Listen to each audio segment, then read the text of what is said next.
റവേന നഗരത്തിൽ കുലീനമെങ്കിലും ദരിദ്രമായ ഒരു കുടുംബത്തിൽ ജനിച്ച പീറ്ററിന്റെ മാതാപിതാക്കൾ അദ്ദേഹത്തിന്റെ ബാല്യത്തിലെ മരിച്ചു.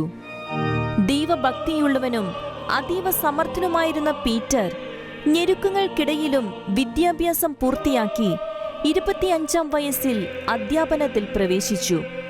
28-ാം വയസ്സിൽ സന്യാസം ആശ്ലേഷിച്ച അദ്ദേഹം കഠിനമായ പ്രായശ്ചിത്തങ്ങളിലും ദാനധർമ്മങ്ങളിലും മുഴുകി. വൈദികരുടെ തെറ്റുകൾ ചൂണ്ടിക്കാട്ടി അദ്ദേഹം രചിച്ച ഗൊമോറോ ഗ്രന്ഥം ഏറെ സ്വാധീനങ്ങൾ ഉളവാക്കി.